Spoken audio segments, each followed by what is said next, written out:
apartment asset or single family resident, which is preferable? You've Oh done man, both sides. You've done both sides. yeah.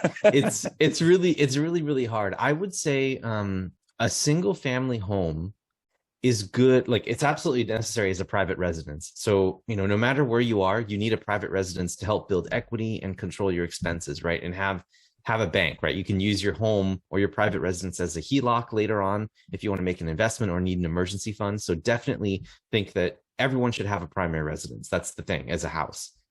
And maybe even a second as a rental, right? For maybe you have an Airbnb idea, right? That's something else, right? Other than long-term rental. So I'm not an expert in that space, but I do recommend at least a primary residence. If you are very serious, right, and you're at a point where you're young enough in your career that you're hungry enough and want to escape what you're doing actively, then start with single family homes. Start investing there. It's going to take you a lot of time and energy, and you may end up getting like very frustrated. But for most people that I talk to that are looking for passive income because they're busy professionals, it's always a multifamily. It's always going to be Yeah. multifamily or some sort of commercial property, just Yeah. because the time thing that we talked about. Yeah. So again, single family versus multifamily, it's multifamily with a little asterisk. Make sure that you have a primary residence. And if you are a very hungry, motivated person who really wants to get your hands dirty and don't make too much capital, you want to invest your time instead, then single family may be a great stepping stone for you to get to doing some, multifamily on your own.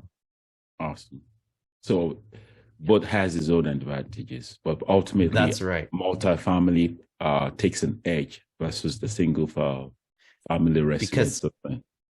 Because of the scale, The because you scalability, can yeah. scale and you can diversify yourself, right? You don't have to put all of your eggs, because if you have to put 25% down on a rental property, right, in order to buy it Yeah. yourself, and that's like a $300,000 rental property, like you're putting down a significant amount. You're putting like almost $100,000 down into that, whereas you can take that 100,000 and potentially split it into two investment opportunities in big multifamily assets across the country.